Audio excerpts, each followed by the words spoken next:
Good evening, everyone. How are you all?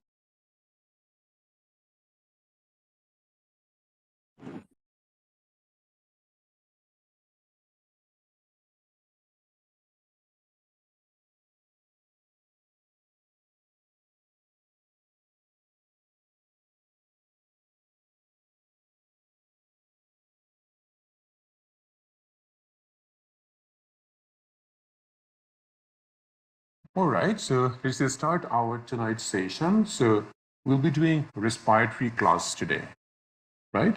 So this is a part of your medicine chapter. So we take normally 2 class on respiratory system. It's a very important system for your exam preparation. Now, all of you have got some idea about how respiratory system works, but let's just have a look at how it works, just a normal pathophysiology of respiratory system. Let's watch this video.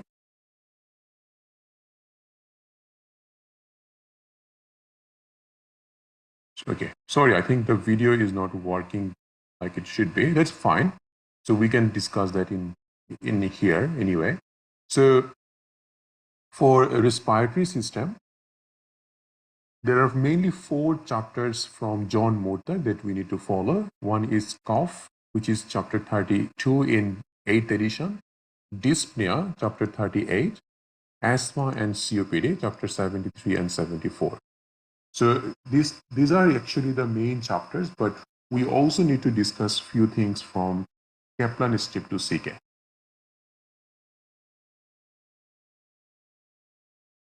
All right, let's start the class then. So first of all, we are going to talk about the respiratory function test or spirometry.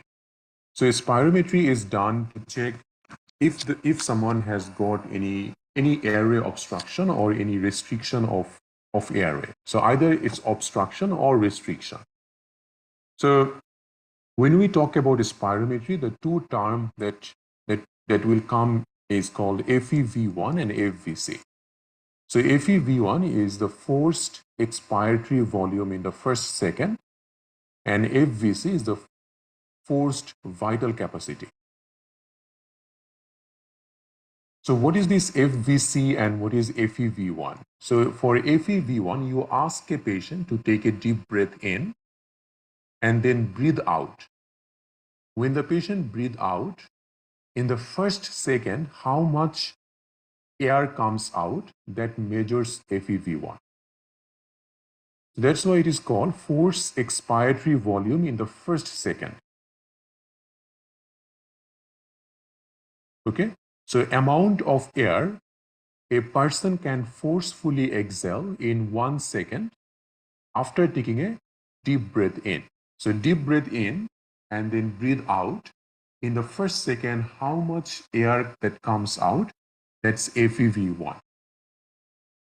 And the total amount of air a person can exhale after taking a deep breath in, that measures forced vital capacity.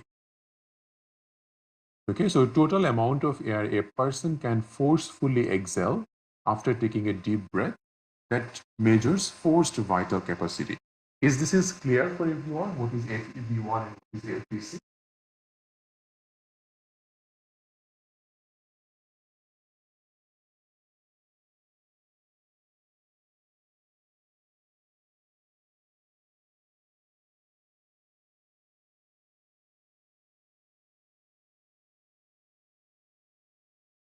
Good. So, Dr. Suraya, you don't need to do anything apart from that we are discussing. So that will be enough for your preparation, whatever we are discussing here.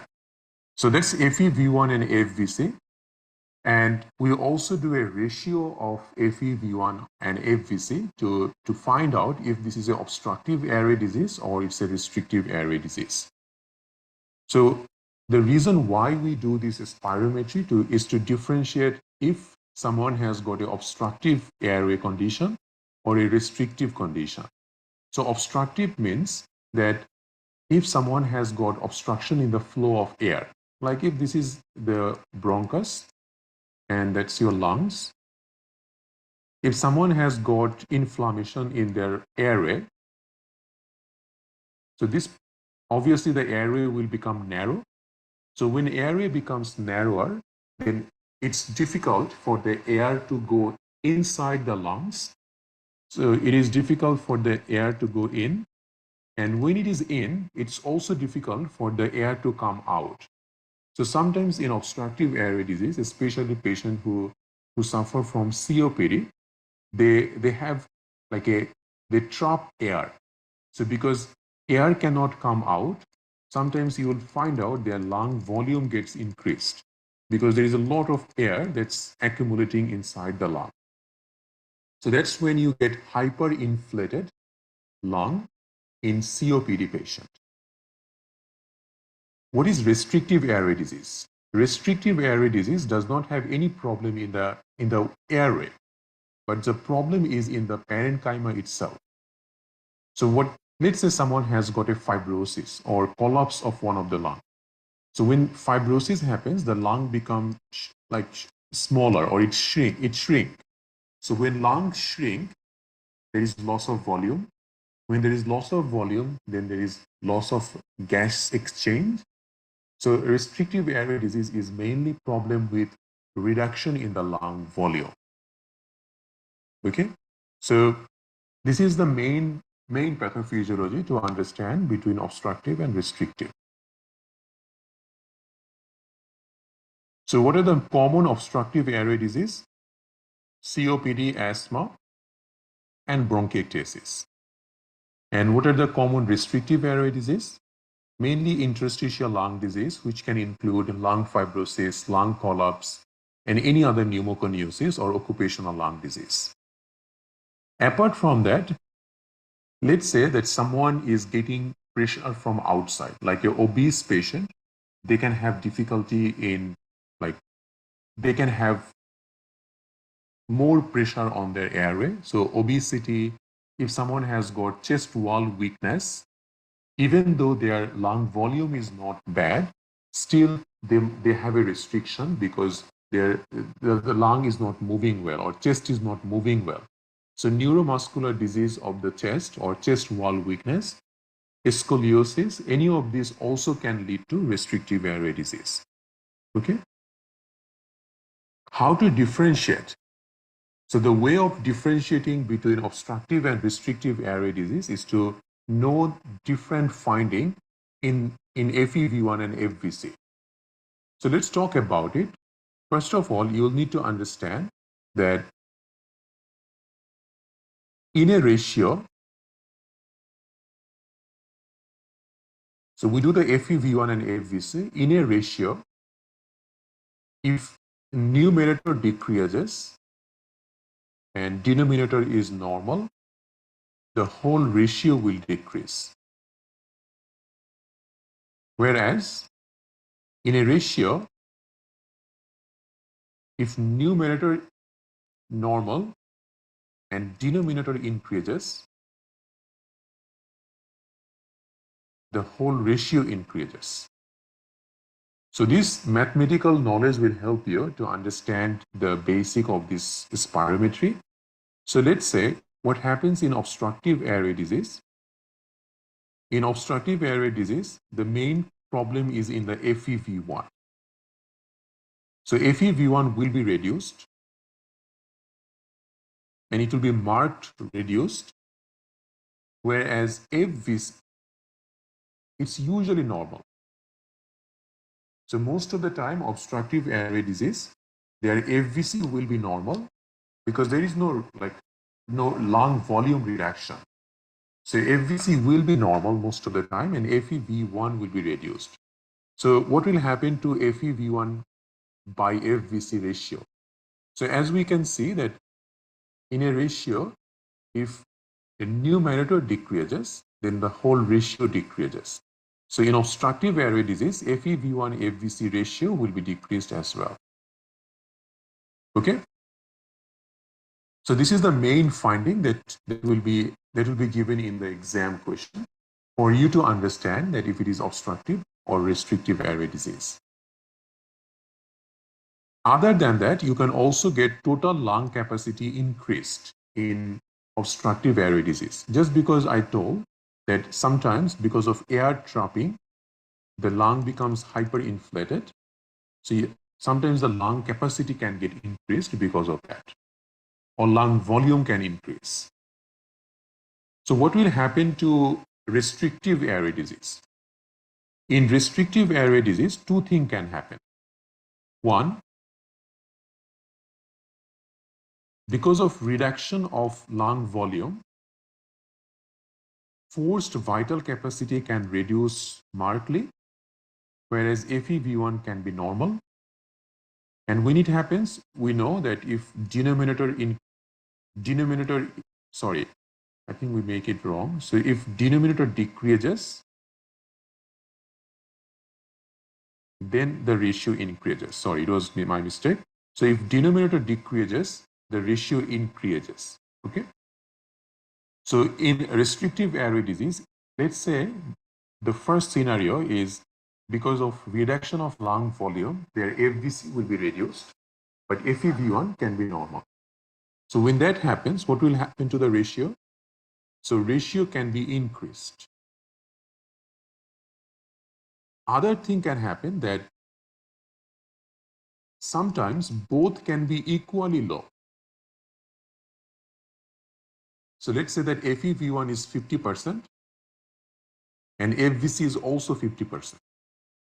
So they're equally low, and that is normal ratio. So in restrictive airway disease, your FEV1 FVC ratio either can be normal or increased, never decreased.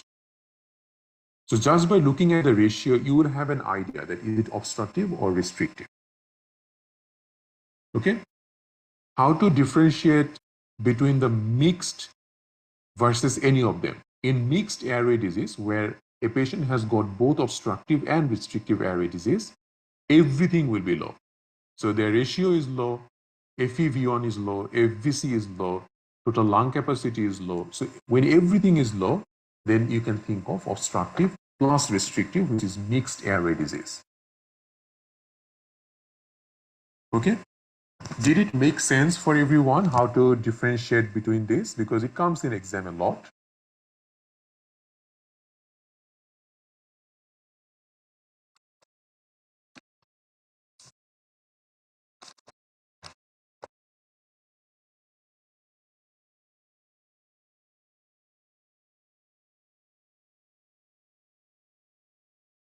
Anyone have any confusion with spirometry? Did you guys, all of you got it? Like how we get obstructive airway disease, how we get restrictive airway disease? Everything clear? Perfect. Moving on, like let's say we have got a patient who we think that they have got a lung condition. So we did a spirometry. And when we do the spirometry, two things is possible. So we can get a low ratio of FEV1 and FVC. When there is low ratio, we know that it is most likely obstructive airway disease. Or if it is normal or high ratio, then it is restrictive airway disease, right? If it is obstructive airway disease, we need to know that is it asthma or COPD, because that's usually the main two cause. So how to differentiate between these two? We do the bronchodilator challenge. So we give salbutamol puffer to the patient, and then we again repeat the test. So salbutamol is a bronchodilator. So ideally, it should increase the lung capacity of a patient. So after bronchodilator, if the FEV1 increases more than 12% or more than 200 mil, that is asthma. If it is less than 12% change, that is COPD. Now, this will be given in the exam, how much change has occurred and everything. So you don't need to worry about it. Just remember, if you have got a ratio of FEV1 FVC low, then the next step is bronchodilator challenge. And if FEV1 increases more than 12%, that's asthma. If it is less than 12%, that's COPD. Now let's come to this one. So let's say you have got normal or high ratio. Then it is restrictive airway disease. Restrictive airway disease are two types. One, that it can be just lung condition like fibrosis or interstitial lung disease, or it could be chest wall weakness. To differentiate between these two, we do a test called diffusing lung capacity of carbon monoxide, DLCO. So we'll discuss what is DLCO later on, but when we do the DLCO, DLCO will be impaired if there is a lung problem. So when DLCO is low, it is interstitial lung disease. If DLCO is normal, then it is chest wall weakness.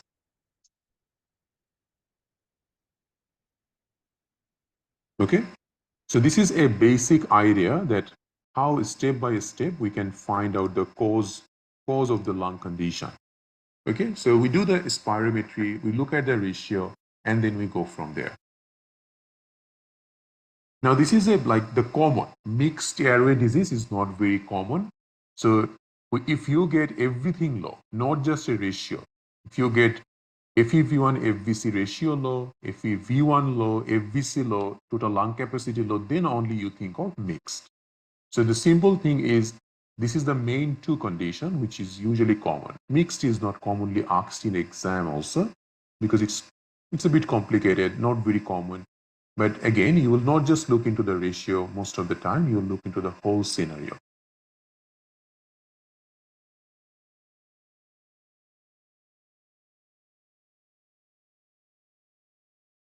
Okay, now moving on to, let's talk about asthma. What are the main findings that we get in an asthma patient?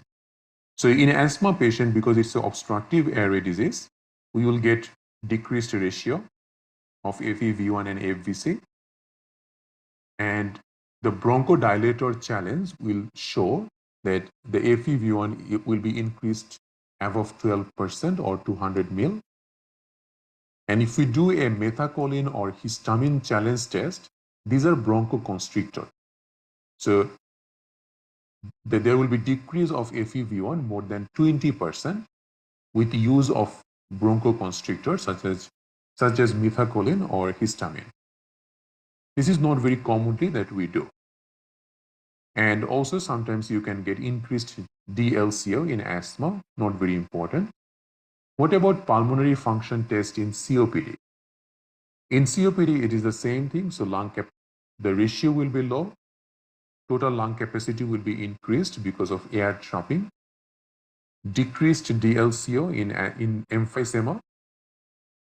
And again, the reversibility test, which means if we give the bronchodilator, it will not be increased more than 12%.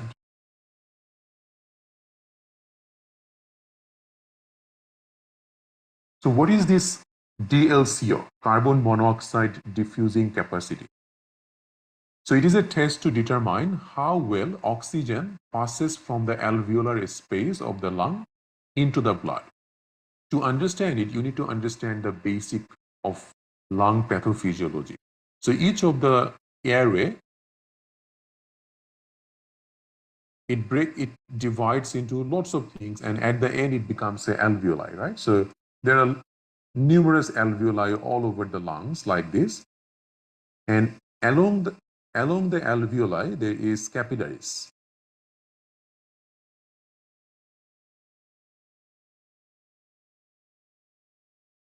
And these are the branch of pulmonary artery, pulmonary veins, right?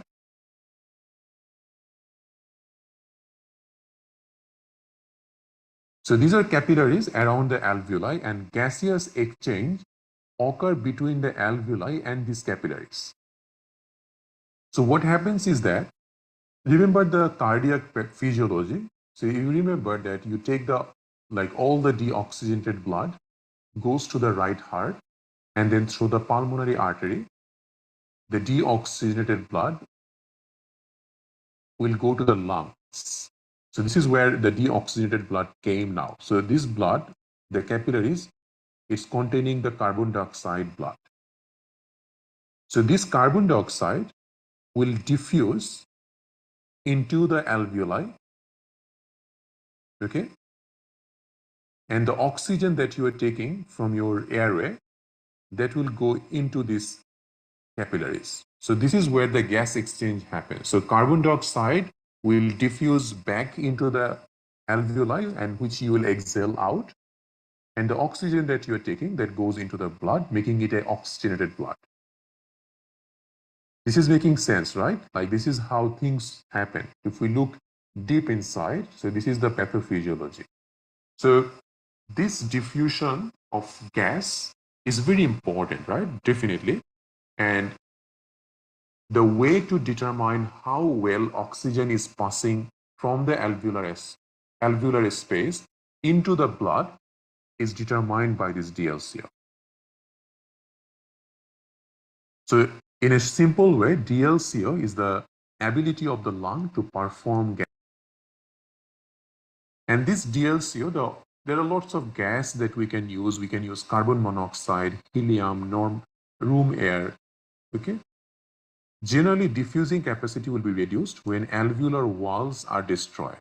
Like in emphysema, these alveolar walls are destroyed. So that's why in emphysema, the DLCO usually will be reduced, or gas exchange will be reduced. Same if the pulmonary artery or pulmonary capillaries are also destroyed, which also occur in emphysema, gas exchange will be reduced. Sometimes this alveoli capillary membrane can become thickened, such as it can be done by edema, consolidation, or fibrosis, such as in interstitial lung disease. So in interstitial lung disease, the membrane between these alveoli and capillary become thicker or fibrosed. And that's why the gas exchange doesn't happen as it should be. So that's why DLCO will be reduced in an interstitial lung disease. Okay? Did it make sense for everyone what is DLCO and where you get it low?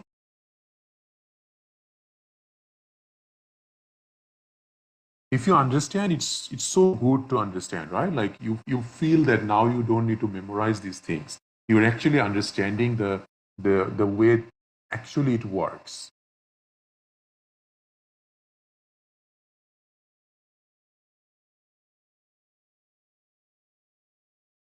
Okay, very good. Moving on. So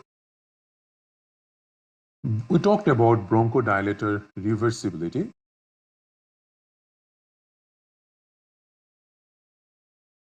Non-reversible obstructive lung disease and reversible obstructive lung disease can be distinguished by the inhalation of beta agonist, which is salbutamol. Albuterol and salbutamol is same thing. In USA, they use albuterol. In Australia, we use salbutamol. So it's the same thing.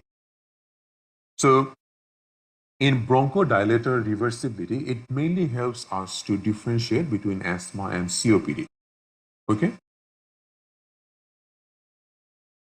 Now, one thing is very important to remember, that even though many times in asthma, we will be able to get the obstructive airway pattern, but sometimes asthma patient, if they are well controlled, they can have a normal lung function test. Just because they have normal lung function test does not exclude asthma, because well-controlled asthma patient can have a normal function. So in that case, how you can diagnose asthma? So that is the only time you will be using this methacholine challenge test. So if you suspect that this patient should have asthma, but when you did the lung function, it is coming normal, then you can do the methacholine challenge test. And with the methacholine challenge test, the FEV1 should decrease by at least 20%.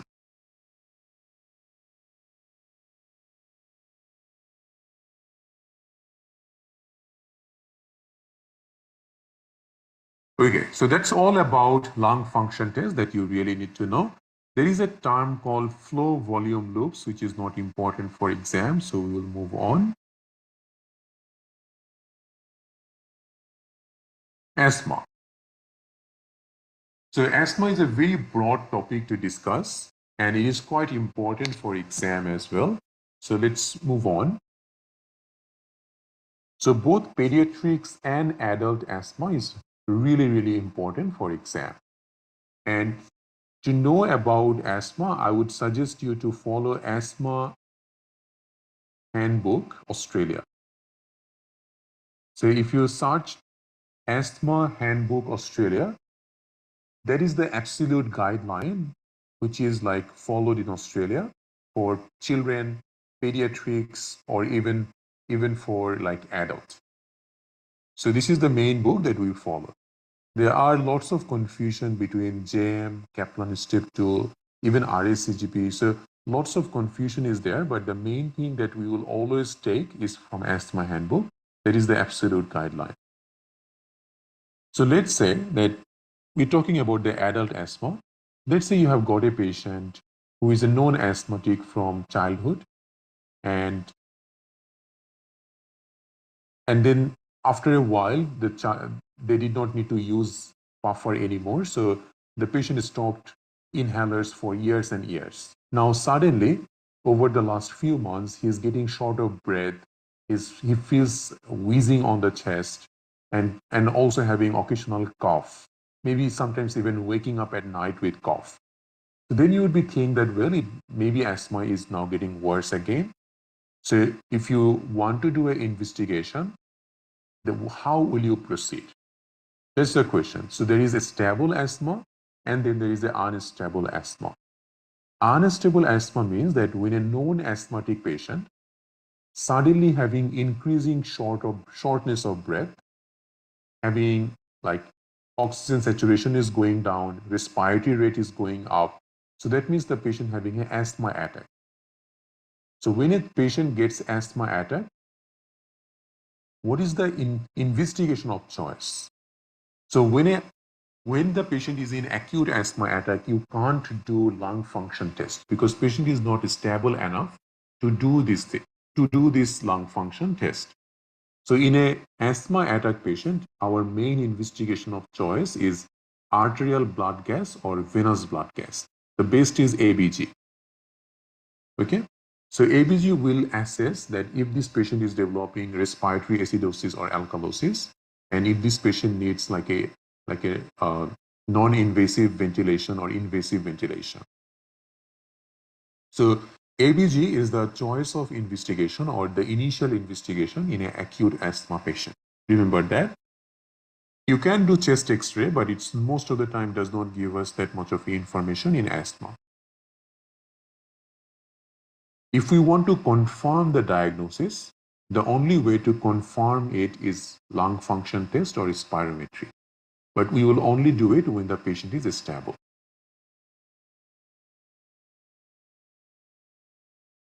There is a question, a 15-year-old boy comes to the office because of occasional shortness of breath every week.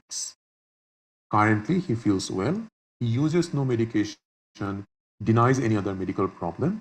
Physical examination shows a pulse of 70, respiratory rate 12, so everything is good, right? Chest examination is normal. Which of the following is the single most accurate test at this time? So 15-year-old having occasional shortness of breath. For such case, if it is like happening over a while, our most likely diagnosis is asthma. So shortness of breath in a 15-year-old, what else it can be? Like if it is an acute shortness of breath, we could think of pneumothorax or other things. But if it is a chronic shortness of breath over a few weeks, asthma is a likely cause.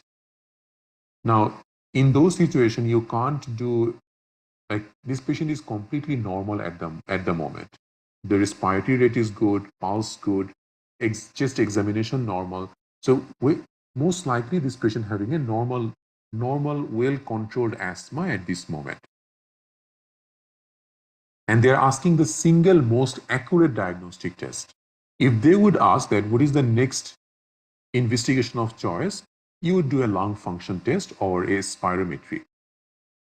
And then if the spirometry showed normal finding, then you would do a methacholine test. But in here, they're asking the most accurate diagnostic test. For a patient whose asthma might be well controlled, the most accurate test is methacholine challenge test. So that's what they're saying. When a patient is currently asymptomatic, it is less likely to find an increase in FEV1 with the use of bronchodilator. When the patient is asymptomatic, most accurate test is 20% decrease in FEV1 with the use of methacholine or histamine. Okay, so that's what you need to remember. So let's say we have got a patient with acute asthma attack. What will be the treatment?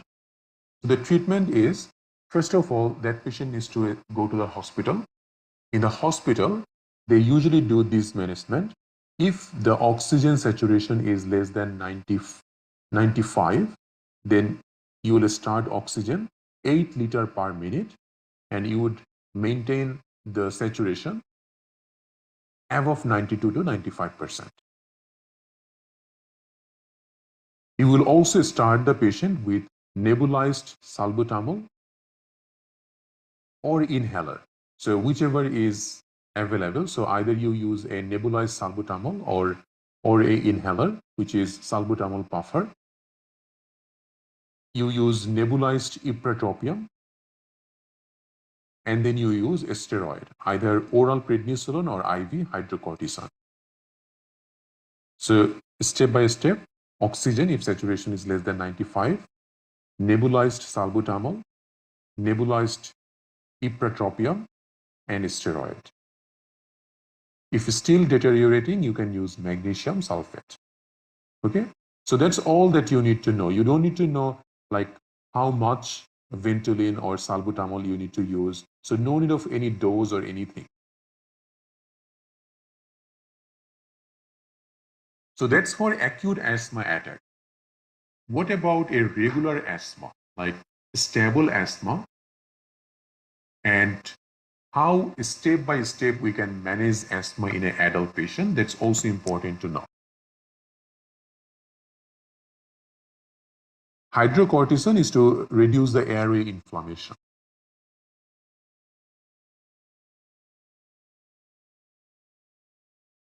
Now, asthma regular medication, there is a step-by-step guideline that we follow for asthma management. So I'll take you to the asthma handbook.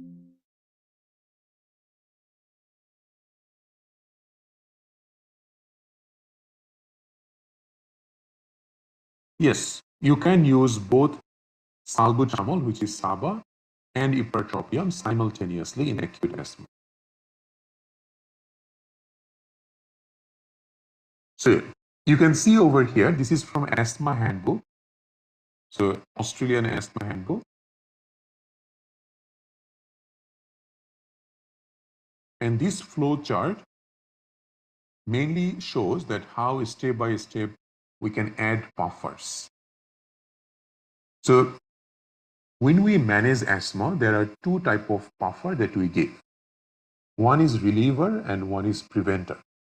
Reliever is something which act immediately, and patient only take it when they need it. So those are immediate acting. So someone having acute shortness of breath, they can take that buffer and then it will immediately open up their airway. So the immediate one is as required. Whenever they need it, they take it. That's reliever. And that's commonly we use, that's the salbutamol or Ventolin. Same thing. And then there is preventer, which reduce the airway inflammation, and patient needs to take it every day, whether they have symptoms or not. And most common preventer is a steroid inhaler, especially for adults. Okay, so let's have a look. Most of the adult patient, they will be only controlled with a reliever. So very few patients will have controlled asthma with just a reliever. So most of the adult patient will need a reliever will need a preventer along with a reliever. Again, get it into the head that reliever is salbutamol and preventer is a steroid. Reliever is something that patient takes when needed. Preventer is something patient takes every day. Okay. Now, few patient will only need SABA which is reliever. Most of the patient, they will need a SABA, which is reliever as needed, but also they will need a regular steroid inhaler, which is the preventer. So you will start them with a low dose inhaled steroid. Initially, you start a low dose. There is one option. So they take the reliever, which is salbutamol as required, and then they take the inhaled steroid every day. There is another combination where a patient can take budesonide plus formoterol as needed. So they don't take anything every day. They just take budesonide formoterol as needed. That's also another option, but it's not commonly used. Let's say the patient is taking low dose steroid inhaler, but still asthma is not getting well controlled. What will you do next? Your next option will be adding a LABA with the inhaled steroid. So LABA is longer acting beta agonist, like salmeterol, formoterol, those are longer acting beta agonists. So you'll be adding a LABA with ICS, and it is still low dose. Even with low dose LABA ICS, if asthma is not getting well controlled, then you go for moderate to high dose ICS and LABA. Still not getting better, you send the patient to a specialist. Coming back, very straightforward if you understand what I am saying. So very rarely adult patient will be well controlled with just SABA, which is reliever. So most of the patient, you will start them with inhaled corticosteroid, low dose, plus SABA as needed. Not getting better, you add ICS plus LABA. And then if needed, patient can take some SABA as well. But this will be their preventer. You start with low dose and then you can go moderate and high dose. Is it clear for everyone how we are changing it step by step?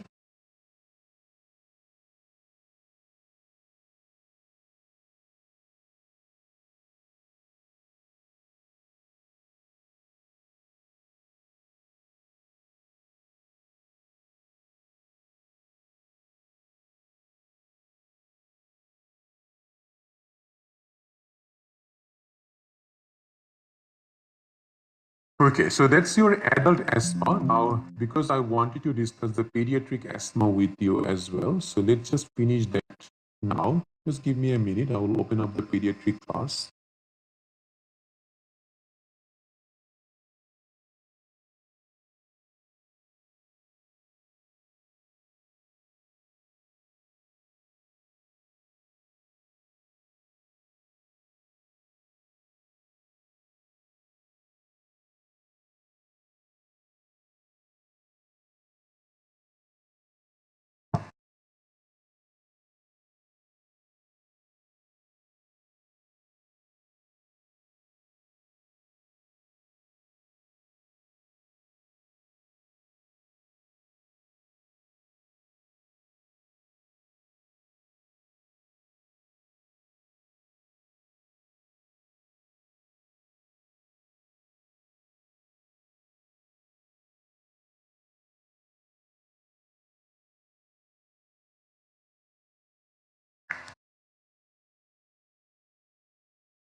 Just a minute, guys.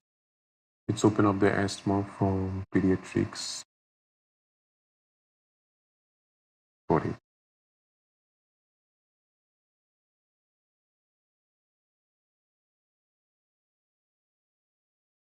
So remember, we in pediatrics we could not finish asthma in there, so we'll discuss that now.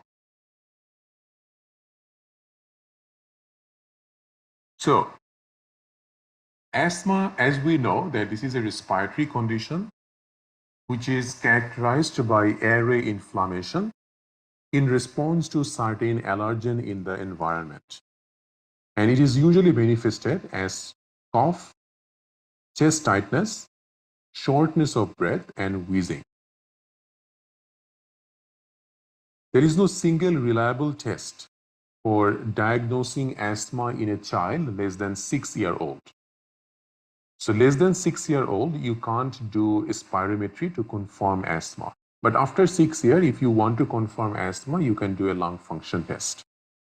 So how we diagnose asthma in a child who is less than 6 years?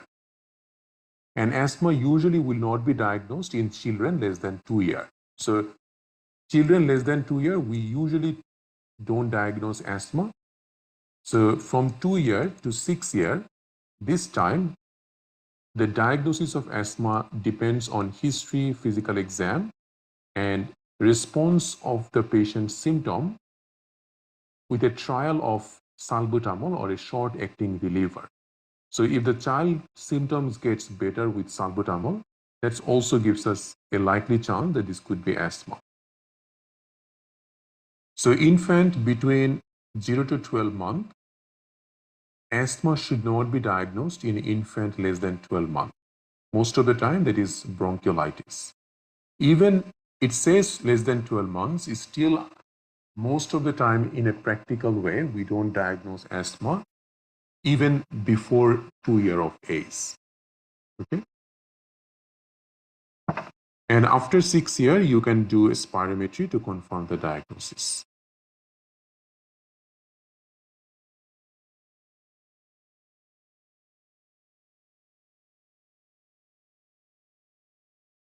So this is the guideline from asthma handbook, that how to diagnose, or what is the step in the diagnosis of asthma in children between 1 to 5 and children above 6. You can give it a read in your own time. That's not important for me to discuss. Management. No, 1 to 5 years, you can't do a spirometry. After 6 years, you can do a spirometry. And before 6 years, it depends on the patient's history, physical examination, and response to the Ventolin or salbutamol buffer. Okay, let's talk about the management because that comes in exam. So children between 1 to 5 years, many infant and preschoolers, they wheeze when they have a viral infection, even if they don't have asthma.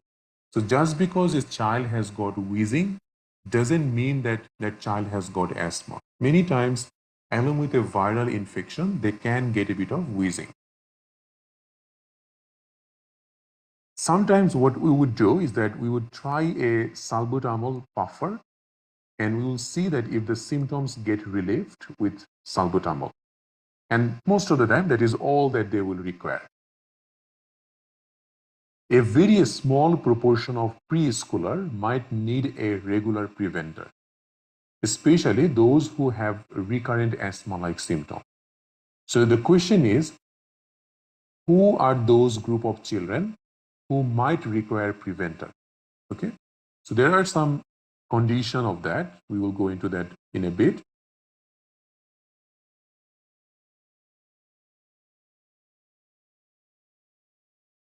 So we have got children between 1 to 5 years who most of the time will just need a Ventolin buffer or salbutamol buffer.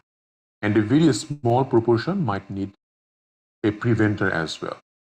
But who are those? We will discuss later on.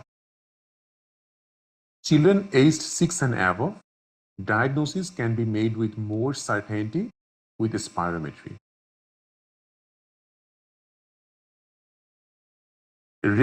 So most of the school-going children, they will need a reliever if they have asthma. Regular preventer is indicated for those with frequent intermittent asthma. So this is where you would know, like this is also applicable for this group. Children gets asthma symptom or a flare-up of asthma every 6 weeks or more often. So let's say that every 6 weeks, child is getting asthma-like symptom or persistent asthma symptom, like daytime asthma symptoms more than once a week or nighttime symptoms more than twice a month. So there are two types. One is intermittent asthma and another is persistent asthma. So a child who is known asthmatic getting the asthma symptoms either every 6 weekly, or for those who have persistent asthma, so if they get symptoms once a week and nighttime symptoms twice a month, and their regular activity is hampered because of asthma symptom, they will need a preventer. Again, to make it simple for you, there are three groups of people who will require preventer. One, getting asthma symptoms every 6 weeks or even before that. Daytime symptoms more than once a week. Nighttime symptoms twice in a month. Or their regular activity like sports, exercise getting hampered because of asthma symptoms. Any of this is there, that child will require a regular preventer. Does it make sense for everyone?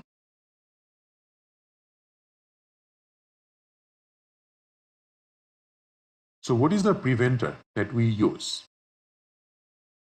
The preventer that we use for children aged 12 months to less than 2 years. So ideally, it is not just for children between 1 to 2 years, for every children. Okay, so at any age group, if you consider giving a preventer, your first choice is a low dose inhaled steroid. Okay, so low dose inhaled steroid is usually the choice of preventer, and that is the first line.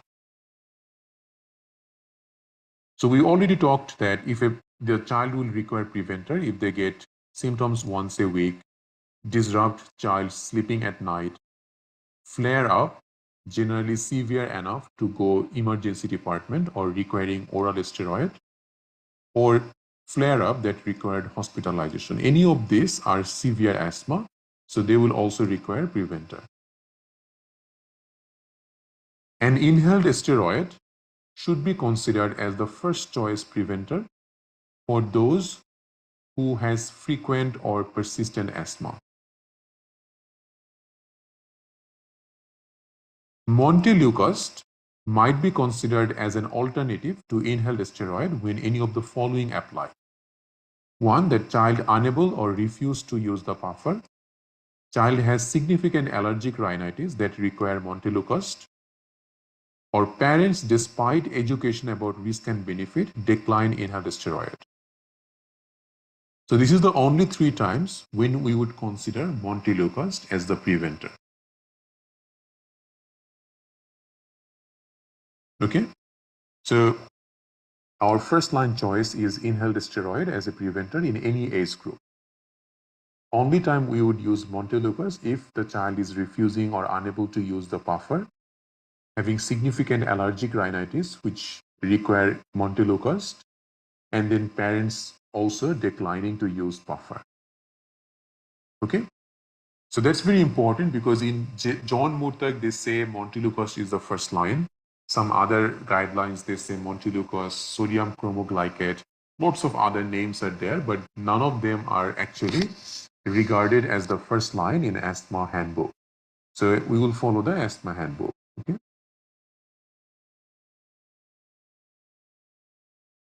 Now talking about the step-by-step management of asthma in children.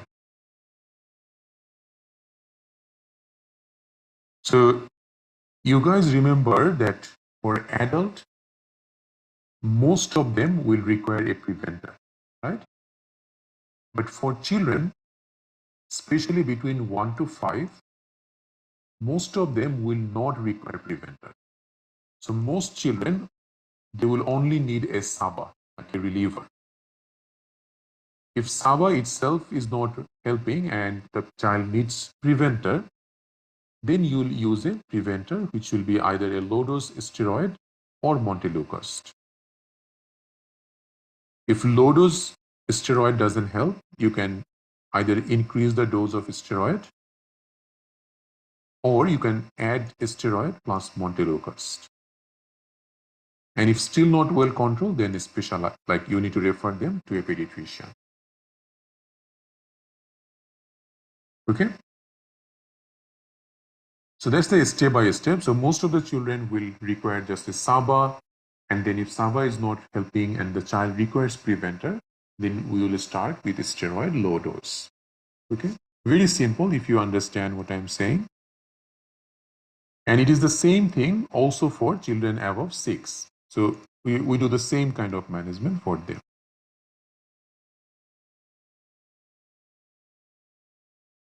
So let's see what's the questions you have got. So for 2 to 6 year age group, they also require preventer in these conditions. Yes, that's right, Dr. Vindya. It's mainly for everyone. So the criteria of preventer is more or less same for every age group. Can we use montelukast in 2 to 6 year children as well?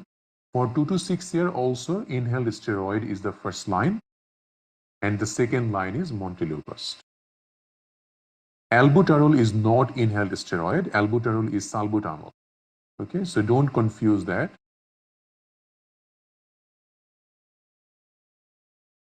Again, so those are second line, third line, fourth line. Nidochromyl sodium, sodium chromoglycate. Those are very rarely we would ever use. Okay, so please don't go into that, because that will most likely it will never be your answer in the exam. I can't remember ever I have used sodium chromoglycate in a child in Australia.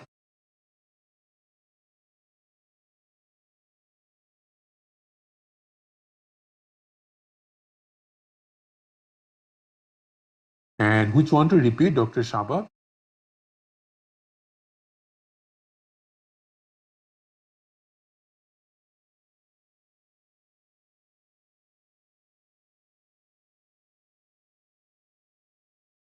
We haven't discussed the acute management yet. We discussed just the stable asthma management. So stable asthma management is most of the children will only require SABA. And let's say that SABA itself is not helping and you need to start preventer. Then you will use either a low dose inhaled steroid or second line option is montelukast. That's the preventer. And reliever will always be there. If that doesn't help, then you can increase the dose of inhaled steroid, or you can add inhaled steroid plus montelukast. Okay, that's a step-by-step management for children. It's the same for children above 6.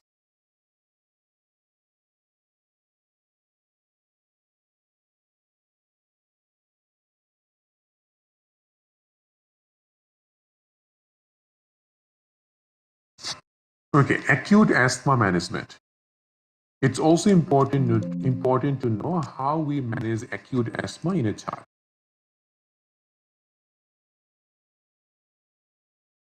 First of all, we need to assess if it is mild, moderate, severe, or life-threatening. So there are ways to know that if it is mild to moderate, severe, or life-threatening. So mild to moderate, if a child is able to walk and speak whole sentence in one breath. Severe, unable to speak in sentence, visibly short of breath, saturation low. And life-threatening when the child is drowsy, exhausted, cyanotic. So when it is mild to moderate asthma attack, most of the time all you need to give is salbutamol, puffer, and then within minute you assess their severity.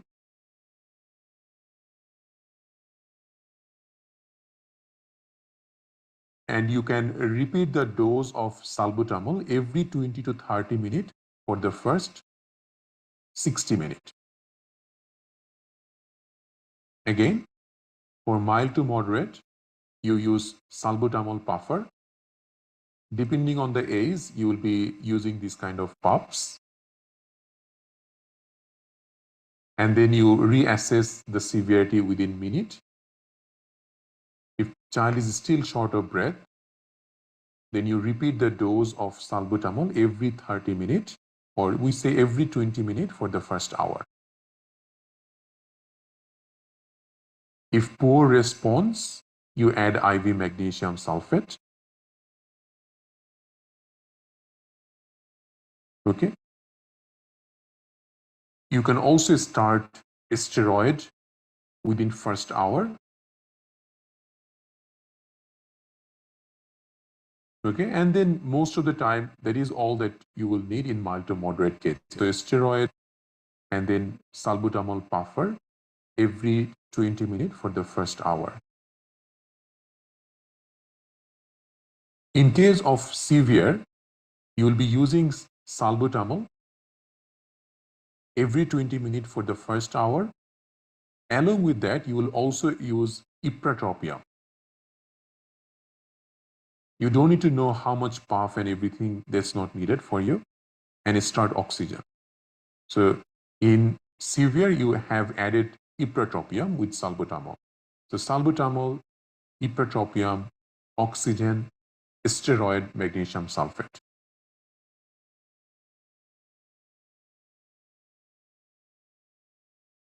And for life-threatening, that doesn't come in exam, but same treatment, but those patients will go into ICU, and sometimes even they might need some like even sometimes they need intubation and all of those things, which is not needed for you. Okay, so this is like quite complex, but simple you can find in RCH guideline also. So this is RCH for acute asthma attack. So if you go down, you'll be able to see how to differentiate mild, moderate, severe, and life-threatening. And they have also said how to manage them. So all I want you to understand from here is the step-by-step management.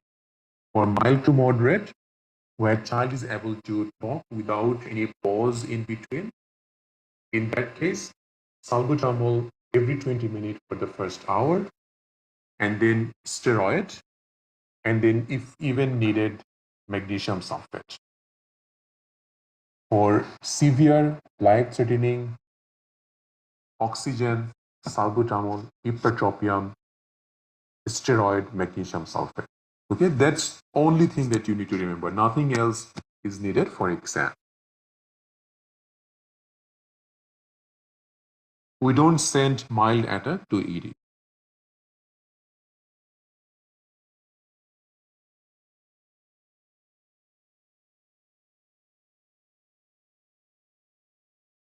So in severe asthma, you start salbutamol and ipratropium and oxygen steroid all together, not step by step.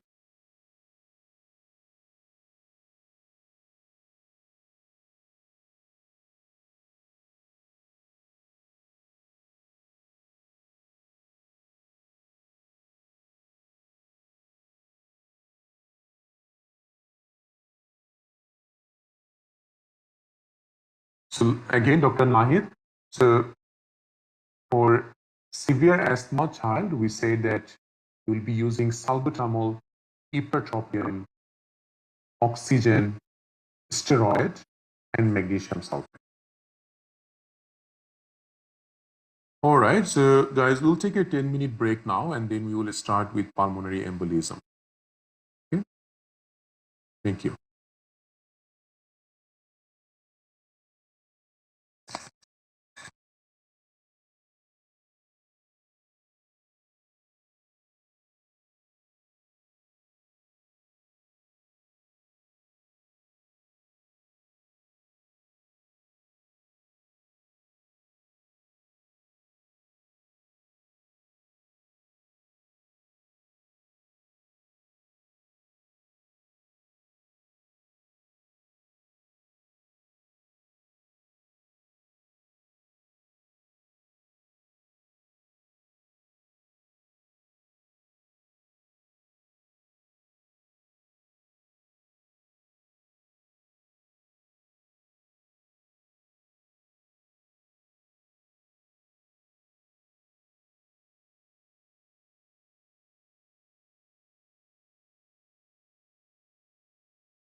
All right, everyone, let's start again. So, one of your question was LABA as a maintenance or reliever? It's maintenance, not reliever. Okay, so SABA is the reliever only. So only reliever that we ever use is SABA or ipratropia. That's the only reliever. All others are maintenance. Okay, moving on to pulmonary embolism, very, very important for exam. So for pulmonary embolism, you have to know each and everything about it because it comes in exam in so many ways. So have a look, a 32-year-old woman is brought to the ED with an acute onset of shortness of breath and pleuritic chest pain that occurred while she was shopping. So pleuritic chest pain and shortness of breath. She has never been sick and takes no medication other than oral contraceptive. Respiratory rate is increased, so normal is up to 16 or 18. Pulse rate is high. Auscultation is clear. And rest of the examination normal. ABG shows hypoxemia. Chest X-ray normal. So younger patient having a sudden onset chest pain and shortness of breath, we would always consider pulmonary embolism as one of the DD. So basically pulmonary embolism means there is a clot or an emboli that's blocking the pulmonary artery. And pulmonary artery supplies the lung. So get blood supply, it will definitely cause shortness of breath.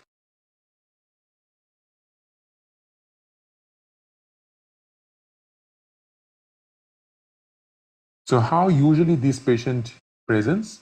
So the main presentation for pulmonary embolism is pleuritic chest pain. So chest pain that get worse with deep inspiration or coughing.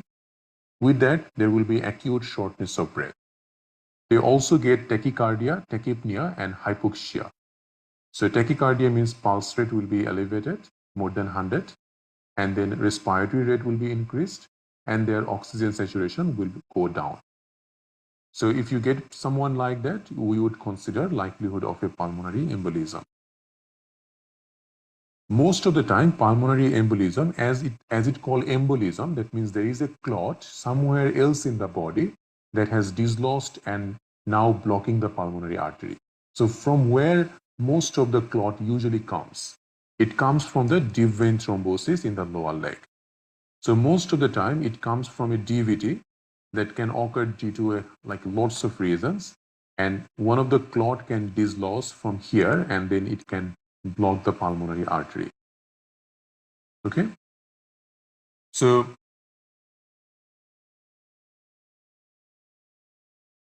the natural course, how the clot travels. So first of all, the patient has got a clot in the deep vein. From the deep vein, the clot will then go to the inferior vena cava, and from inferior vena cava, it will go into the heart. Remember, now it will make sense a lot. So through the inferior vena cava, the clot will come to the right side of the heart, then it goes to the right ventricle, and then it will go into the pulmonary artery. And sometimes if it is a massive clot, it can block the full pulmonary artery. If it's a small clot, it can just block the small branch of the pulmonary artery. Okay? So who are in a risk of getting pulmonary embolism? Not everyone gets DVT or PE. So the high-risk patient are someone who has got a recent lower limb surgery, such as an orthopedic surgery like knee or hip replacement. So hip and knee replacement carries the highest risk of having a DVT followed by a PE. That's why these patients, especially knee and hip replacement patient, ideally after operation, we give them a prophylaxis against deep vein thrombosis. Known cancer patient can get DVT or PE. Someone who is immobile, like hospitalized for 4 weeks, 5 weeks. Patient with significant chronic medical condition who cannot mobilize that much, like heart failure, kidney failure patient. Patient who had a long travel history, like someone went from Sydney to Los Angeles and slept the whole let's say 12 to 24 hours. So long travel history, that can be a very important risk factor to have a DVT followed by PA. Some patient can have history of clotting disorder. So there are patients who has inherited thrombophilia or familial thrombophilia. So thrombophilia is a inherited condition in which patient has like clotting factor deficiency or anticoagulant deficiency. Okay, most common thrombophilia is factor 5 Leiden deficiency or protein C deficiency, protein S deficiency. So if someone has this factor deficiency, they can easily have clot because these are natural anticoagulant in your body. Pregnancy itself is a risk factor for having a venous thromboembolism. So if you get any of these risk factor, you would consider DVT or PA. Even oral contraceptive pill can be a risk factor. Okay. So sign and symptom we already talked about. And in here, this is from RSCGP that these are the risk factor that we have discussed for pulmonary embolism. So we can see all of the things that we already discussed. You can also go through it. Even obesity like high BMI, having bilateral varicose vein, previous history of DVT-PE, these are all risk factors. When we are talking about risk factor, the Wales criteria is very important. So the Wales criteria help us to know that if a patient is high risk to have a DVT or PE. Okay. So let's say you have got a patient who you suspect pulmonary embolism. What kind of investigation will you do? It depends on the Wales score. So the most commonly, the investigation of choice is CT pulmonary angiogram. But if you are not sure, like the patient has low risk of PE or DVT, in that case, you can even just do a D-dimer, like a blood test. So Wales score usually guide us to do any of these tests. So if Wales score is more than 4, that will require a imaging. So either a CT pulmonary angiogram or a VQS scan. So Wales score means if there is a clinical sign and symptom of DVT, patient gets 3 points. If your most likely diagnosis is PE, that's 3 points. Heart rate above 100, 1.5 point. Immobilization or surgery within 4 weeks, 1.5. Previous DVT PE, 1.5. Hemoptysis, 1 point. And malignancy within 6 months or palliative care patient, 1 point. So if you do the Wales score and your most likely diagnosis is PA, your first investigation, initial investigation, most appropriate, best, everything is imaging. And that can be either CTPA or VQS scan, nothing else. Remember that this is where people get it wrong. So they start with X-ray, ECG, blood test, lots of other things before doing a CTPA. But if your most likely diagnosis is pulmonary embolism and Wales score is above 4, you will directly go for CTPA because this can be a life-threatening condition and you don't have a lot of time to rule out all other differential diagnoses, and at the end you will do your test to confirm your actual diagnosis. So you don't have that much luxury in a PE patient because the patient can die anytime. So if you suspect PE, you directly send the patient for a CTPA or VQS scan based on some criteria. Making sense? What if the Wales score is less than 4, but you still can't rule out DVT or PE? Then you do a D-dimer, that's a blood test. D-dimer is not a specific test for clot or DVT or PE, but it has a very good negative predictive value, which means that if D-dimer is negative, there is very less chance that patient has a clot. Okay? But you can't do D-dimer in a pregnant patient because every pregnant patient, they have high D-dimer anyway. So we don't do D-dimer in pregnancy. But in other aspect, if your score is less than 4, but you still can't rule out a clot, you can do a D-dimer. If D-dimer negative, there is no clot. But if D-dimer positive, there are 100 causes which can cause high D-dimer. Because it has very low specificity, that's why D-dimer is not the best test. Okay, so if it's positive, it doesn't mean much. But if it is negative, it means that it is very likely that the patient doesn't have any clot. Okay? So the investigation. So the investigation of choice is imaging. For a high-risk patient, we would do either a CT pulmonary angiogram or a VQS scan. So CT pulmonary angiogram is you insert a dye in a patient and the dye goes into the pulmonary artery and it looks for where exactly is the clot. So it will look like this. So you can see that lung looks black on a CT because it has air in it, and blood or fluid looks white. So this two is the lung, and then you can see this is the pulmonary artery, and this is the ascending aorta, vena cava. So if you look at the pulmonary artery carries blood. So it should be white all over. But you can see over here, so this part is bit blackish, bit of blackish over here. So these are all clot. So these are the part of the pulmonary artery where there is no blood supply. So that's the CT scan, which can confirm that where exactly is the clot and how much clot it is.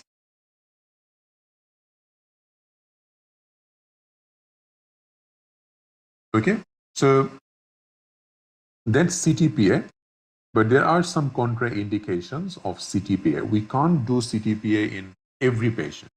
So most of the time, if it is a female in reproductive age group, we try not to give them too much of a CT radiation because it increases the risk of breast cancer. So female in reproductive age group, we try to avoid CTPA. If VQA scan is unavailable, which is not available in Australia in every hospital, then even in reproductive age group, we would go for CTPA. So availability is very important. CTPA also, it's not indicated for a pregnant patient because again, it has a risk of radiation to the fetus. So for pregnancy, VQA scan is ideal most of the time. Okay. We also don't give CTPA if a patient has got contrast allergy or severe kidney failure. How about VQA scan? VQA scan is the second line of imaging, and only time we do it if CTPA is contraindicated. In VQA scan, which is ventilation perfusion scan, we check where exactly is the defect. Is the ventilation is the defect or perfusion is the defect? So ventilation means air and perfusion means blood. So in embolism, what will be the problem? Blood, right? Because the blood supply is impaired. So you will find out the ventilation is normal on the both side, but there will be some perfusion defect. So wherever there is clot, the perfusion will be impaired in those areas. So that's what VQA scan will show. The problem with VQA scan is that we can't do VQA scan if someone has got an underlying lung condition already. Like a known COPD patient, they will always have some ventilation issue. So it will not be very good idea to do a VQA scan with a known lung condition. So someone has got a severe asthma, severe COPD, or some other lung condition. It's not a very good idea to do the VQA scan. Okay. So CT pulmonary angiogram is the most frequently performed initial test for diagnosis of pulmonary embolism. VQ scan is a nuclear scan test that uses inhaled and injected material to measure breathing and circulation. A pulmonary emboli will typically cause perfusion defect with normal ventilation. Patients that have any existing lung condition will have at least intermediate scan, which means that patient who has pre-existing lung condition, their VQ scan already will be abnormal.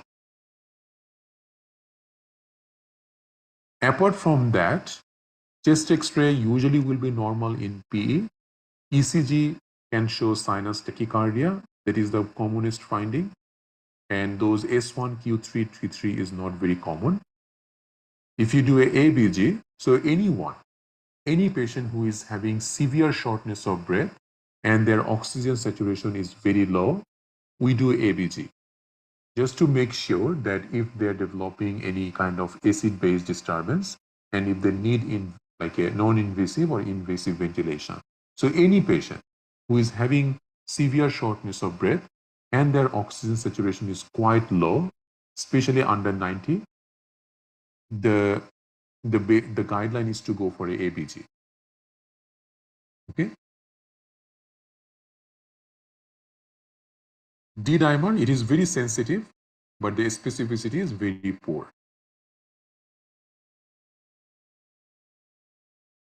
So that's usually the investigation for PE. Any question, guys, with the investigation?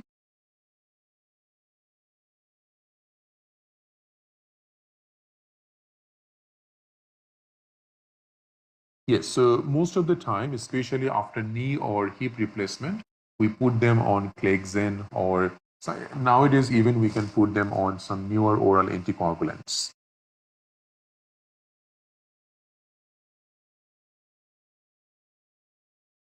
Yeah, Dr. Harshanti, you need to know the Wells score to use it. So knowing the scoring system is important.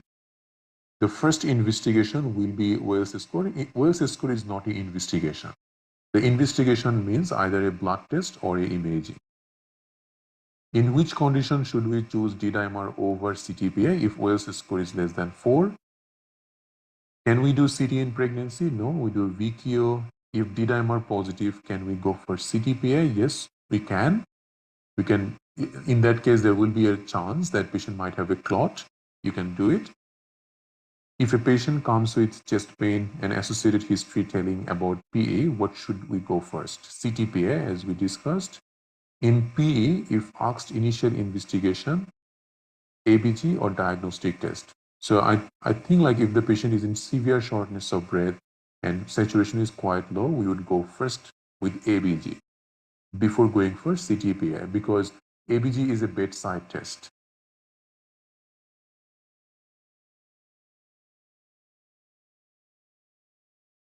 Okay, so let's say we diagnosed pulmonary embolism. How to treat them? So the treatment depends if the patient is hemodynamically stable or unstable. If the patient's blood pressure is less than 90/60, let's say unstable patient. So for unstable patient, either you give some thrombolytic therapy or you go for a operation which we call pulmonary embolectomy.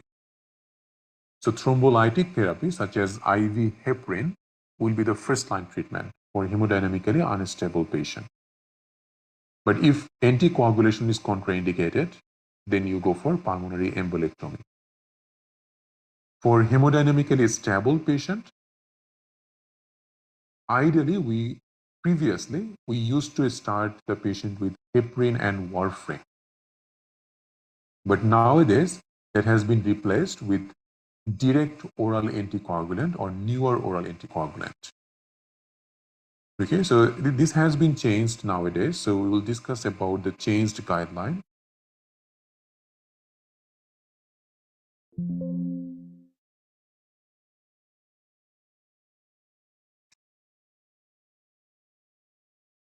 So this is the RSEGP guideline. You can go through it in your own time.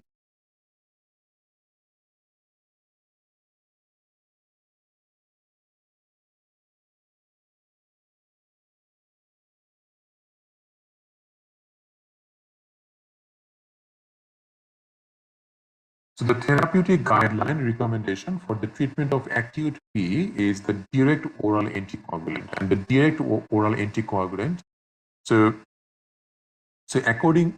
this one, in here, they're saying that you can go for dalteparin, which is low molecular weight heparin, enoxaparin, and sometimes even warfarin. Now, so this was what we used to do like a long time. So for acute pulmonary embolism, this was the choice of treatment. Dalteparin, enoxaparin, so low molecular weight heparin plus warfarin. And then once we start warfarin, we check the INR. And once the INR comes at 2 to 3, then we stop the heparin and continue the warfarin for 3 to 6 months. So that was the treatment for a long time for acute PE. So low molecular weight heparin plus warfarin, and then once warfarin INR is stable, which is 2 to 3, we stop the heparin and continue the warfarin for 3 to 6 months. But nowadays, it has been changed because of this checking the INR every day, which can be quite problematic for a lot of patients. And warfarin has more side effect, more risk of bleeding. Nowadays, the alternative thing is to use the direct oral anticoagulant. So rivaroxaban, then apixaban, those are commonly used nowadays. Okay, so this has been changed a lot. So I will share with you the updated guideline because this is 2017 guideline. So it's been more than 5 years. So it has changed according to the therapeutic guideline. I will share a new one with you. But remember, the guideline at the moment is we will start the patient even immediately when we diagnose PE. We will start them with rivaroxaban or apixaban or dabigatran. So that's the commonest 3 DOAC that we use. So rivaroxaban, apixaban, or dabigatran. So this does not require INR monitoring like warfarin. That's why it is commonly used nowadays. So you will be using these medications for sometimes we use it just for 6 weeks, sometimes 3 months, sometimes 6 months. So remember just 3 months. So if it is a case of, we say that if it is an unprovoked PE, like we don't know how the PE happened, there is no risk factor, but still patient got a PE, then at least 3 months. If a patient has a known risk factor, like patient had a DVT and then ended up with a PE, then 6 weeks.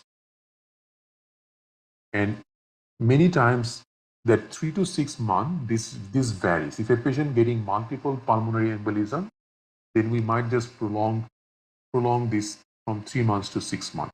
But basically 6 weeks and 3 months is the duration of treatment. So 6 weeks for provoked or known and 3 months for unprovoked PE. That's the duration of treatment. Okay.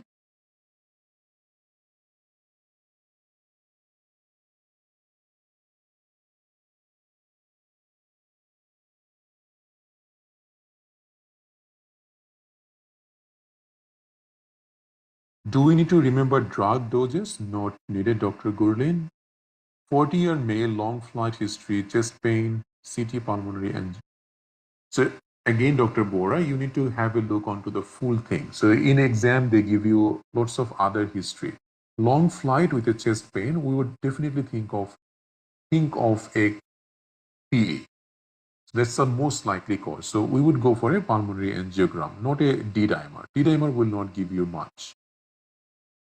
Do we need to remember, no, continue for how long? DOACs before LMAH, yes.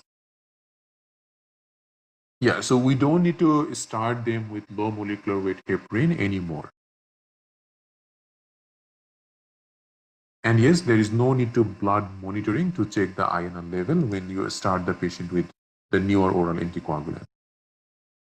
Okay, so that's all about that. Heparin, warfarin, we are not going to discuss too much detail about it because it's no longer the first line treatment. But I would like you guys to go through what is the heparin-induced thrombocytopenia, how warfarin works, all of those things.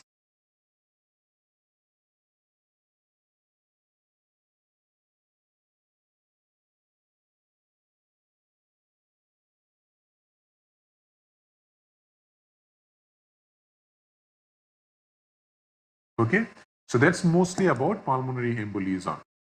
The only other thing is that if you get a pregnant patient who has all the features of DVT, like suddenly there is pain on the cough, and then there is redness, swelling, and you think this is a DVT. So pregnant patient having a DVT and now suddenly started breathing difficulty, chest pain. So you think that it's DVT caused PA. All the features of DVT in a patient, then for pregnant patient, all you need to do is a Doppler ultrasound of the venous system. And if the Doppler shows DVT, you don't need to even do a CTPA or VQA scan to confirm the PE, because you already know that most likely there is a PE there. Okay, so it's only for pregnant patient. If the pregnant patient having all features of DVT, then you can just do a Doppler ultrasound of the venous system, and that's enough to diagnose even pulmonary embolism based on the symptom. Okay. The other question is, if a patient has previous history of DVT, especially during pregnancy or even without pregnancy, and that patient becomes pregnant, that's a high risk case. So we say that for patient who has risk of DVT or had a previous DVT, if they get pregnant, they should be on low molecular weight heparin from 14 weeks of pregnancy up to 6 weeks after delivery. So from 14 weeks of pregnancy, so after first trimester, up to 6 weeks after delivery, they will need to be on a low molecular weight heparin. Okay, clear? So these are all the questions related to PE that comes in exam. Very important for your exam.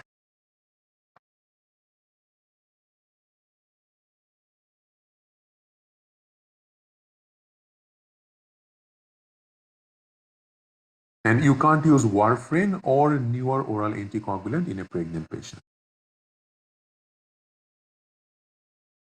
Yes, in pregnancy, we do VQA scan, Dr. Shabab. What's what we have discussed so far? Everything gone into the air? So pregnancy, you do VQA scan. You can't do CTPA. But as I say that if there is a DVT feature in a pregnant patient, then you don't need to even do a VQA scan. You can just do a Doppler ultrasound.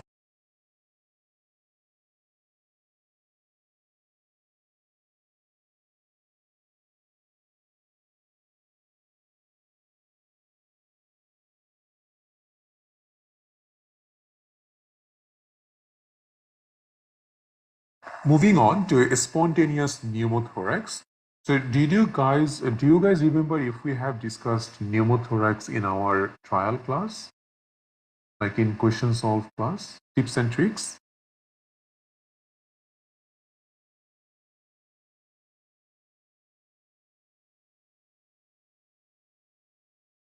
We haven't? Okay, let's discuss it then. Difference between low molecular weight heparin and unfractionated. Now, this is not important, Dr. Khan. I know that there is a lot of questions, but some questions I try not to go into much detail because as you can see, already there is a lot of things to discuss in a class. If we need to finish respiratory system in 2 class, and if we want to cover the important things, then the unimportant things needs to be cut out. But so low molecular weight heparin and unfractionated, there is not much of a difference, but it's the half-life of it. So unfractionated heparin, you can even stop 12 hours before the operation, or even like we say that low molecular weight heparin, it's the half-life is about 12 to 24 hours. So if you stop now, after 24 hours, its effect can be still there. But unfractionated, the effect is very short-lived. So even if you stop few hours uh, before the operation, there will be no effect. So normally when we want to keep the heparin like very close to a surgery or especially before delivery, then we change low molecular weight to unfractionated.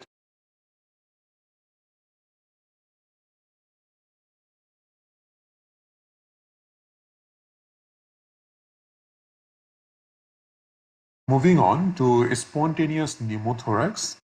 So pneumothorax, all of you know about pneumothorax. So pneumothorax means that there is air in the pleural cavity, right?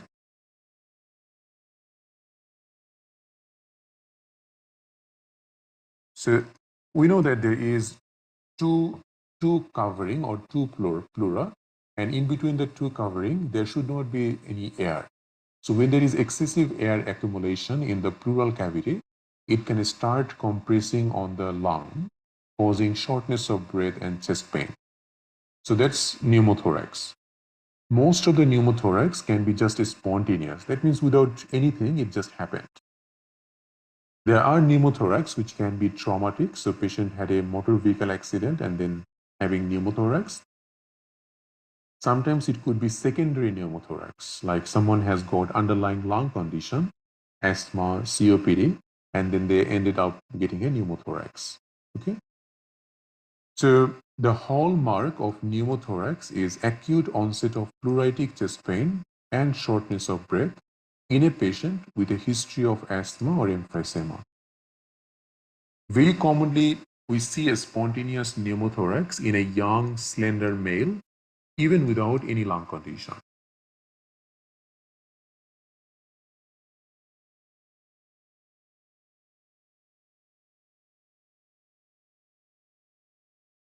So when we talk about pneumothorax, the main thing is what is the symptom and what is the sign. So symptom is sudden onset of shortness of breath and chest pain. Can be traumatic, can be without any lung condition, can be in a patient with a known lung condition. What are the signs? So the physical examination will show increased respiratory rate. Patient can have low oxygen saturation, so hypoxia. And if you do examination, you can find out that the, let's say that this side having the pneumothorax, so the affected side will move less than the normal side. So that's one thing.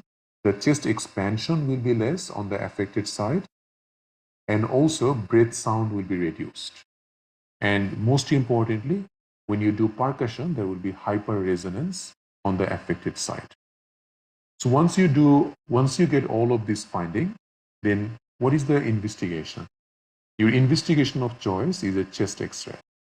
So when you do a chest X-ray, you will be able to see, so if you compare these two sides, you can see that on the right-hand side, there's a lot of area or bronchovascular marking.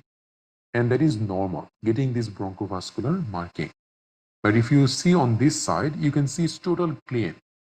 So when it is clean like this, you will be concerned. Okay, so not all clean are really good. So you can see that there is no bronchovascular marking. It's like completely clear. And there is actually just air that you can see. Because of the air compressing on the lung, you can't see any bronchovascular marking. Okay, so that's the chest X-ray finding for pneumothorax. And sometimes you can also see that a rim of air. So how much pneumothorax it is. So it's very hard for you to know that how much pneumothorax it is, but radiologist or in the exam, they usually give you that it's a 15% pneumothorax or 20% pneumothorax. So they usually give you the percentage of pneumothorax in the stamp. And based on that, we will decide what kind of treatment this will need. But the problem is that sometimes patient can get a tension pneumothorax, which can be life-threatening. So tension pneumothorax is the severe form of pneumothorax where the patient will be much worse. So they will be in severe shortness of breath. So all the symptoms will be very bad. Apart from that, there are some findings that you will look for. So the mediastinum will shift towards the opposite side. So the position of the trachea, so trachea will be shifted towards the opposite side. The apex beat will be shifted towards the opposite side. You can also get raised JVP on the neck. Okay, and patient can be in shock. So if the patient is in shock, like blood pressure less than 90/60, and all the mediastinum is shifted towards the opposite side, then you would think of tension pneumothorax. So when you get that, what's the treatment? The treatment is thoracocentesis, which is like needle thoracocentesis. So you insert a large bore needle into the second intercostal space. So there's the treatment. And this is some of the pulmonary auscultation findings. So what are the findings in consolidation, pleural effusion, pneumothorax? So go through that in your own time. Management. So management of pneumothorax comes a lot. So you'll need to know each and everything about it. So as I said, pneumothorax can be spontaneous pneumothorax, can be secondary pneumothorax. So let's first talk about primary spontaneous pneumothorax. In a primary spontaneous pneumothorax, if pneumothorax is small, and we call a small pneumothorax when it is less than 15% or less than 2 centimeter rim of air on chest X-ray. So a small pneumothorax with minimal symptoms. So patient doesn't have that much of a shortness of breath. So patient is quite stable. In that patient, you just observe. So you do observation with repeat or serial chest X-ray. If it is large, like pneumothorax more than 15%, but just minimal symptom, so not much of a symptom, for those patients, one that you can give them oxygen if their saturation is less than 95%. Okay? If saturation is above 95%, you just observe the patient. All right? Why oxygen? Because oxygen sometimes can help to reabsorb those excess air in the pleura. Large or small, doesn't matter how big or small is the pneumothorax, but patient having significant symptoms, severe shortness of breath, and then respiratory rate is very high, chest pain is bad. In that case, you will need to treat the patient with catheter aspiration or needle aspiration. So the same treatment that you do in a tension pneumothorax, that's the treatment for any kind of pneumothorax. Now, in your country, you might do like initially whenever a patient comes with pneumothorax, you just start them with intercostal chest tube. But in Australia, the first line treatment for any kind of pneumothorax, especially for primary spontaneous pneumothorax, is the catheter or needle aspiration. So you try to aspirate the air from the pleural cavity. Now, if catheter aspiration is successful, that's all that this patient will require. If it is not successful, then we go for intercostal chest tube drainage.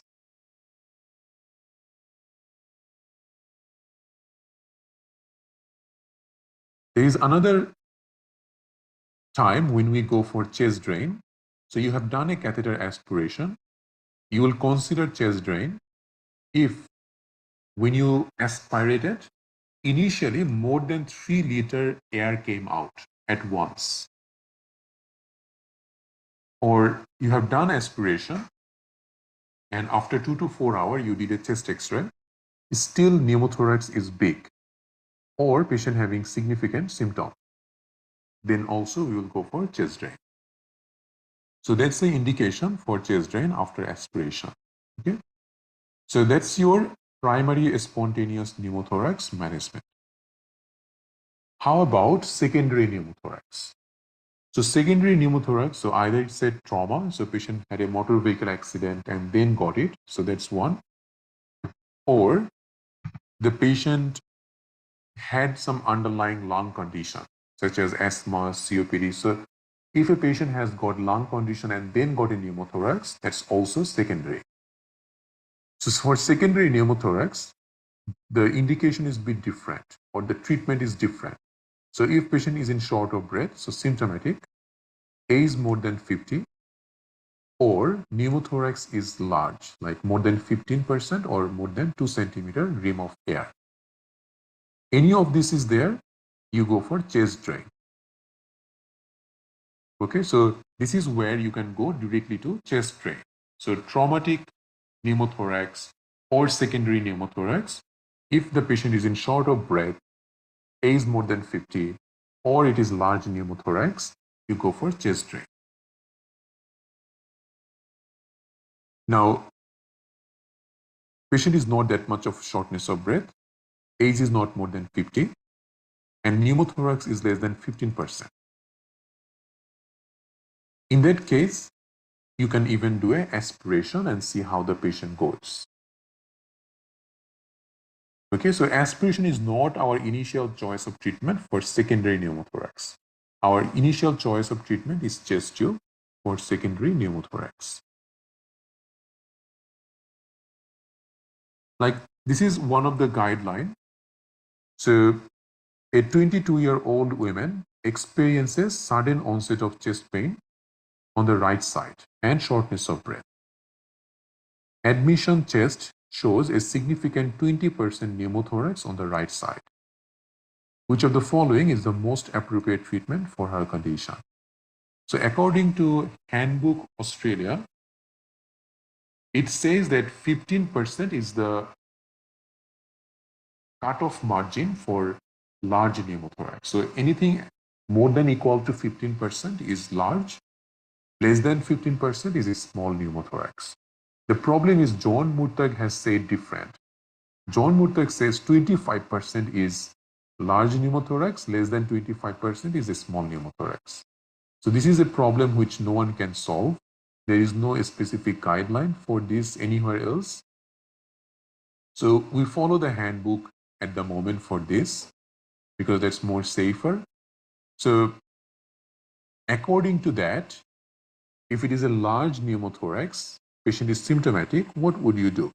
Bed rest, needle aspiration of the right pleural cavity, right-sided intercostal chest tube, thoracotomy, or intermittent positive pressure ventilation. What do you think you would do? Needle aspiration, not intercostal chest tube. Remember, your initial treatment is needle aspiration. So that's what's written in here. Given the size is 20% and presence of symptom, immediate needle aspiration to rapidly and completely evacuate the air is the treatment of choice. This is a change from the previously recommended management of intercostal tube insertion. Okay, so we no longer start patients with ICC. We start them with needle aspiration in primary spontaneous pneumothorax. And it also says that intervention in the presence of a significant pneumothorax, which is more than 15%. So anything more than 15%, they usually say it is large pneumothorax.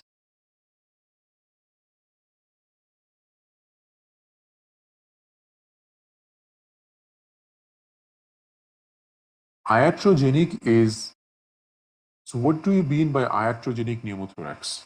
So that's also traumatic, right? So it will be same.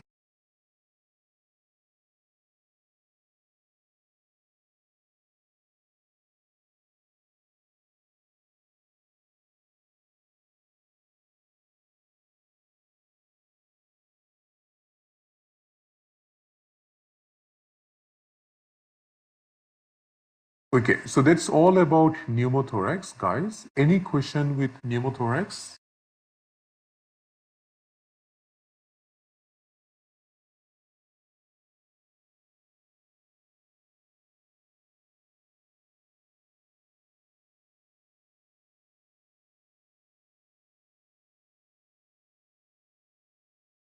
Okay, so that's all for tonight. We try to discuss as much as possible today, but as you can see, The respiratory system is a bit complicated and there's a lot to discuss. So the idea in these classes is to cover the important things, get rid of the unimportant things. Okay. So as much as possible, we will try our best to give you all the important things that you need to know so that like the important topics are covered. Okay. All right. So that will be finishing for our tonight's session. And can you repeat the percentage? So more than 15% is large. Less than 15 is small. Do we need to go through Kaplan? No need. So if you can go through what we have discussed, that's more than enough for respiratory.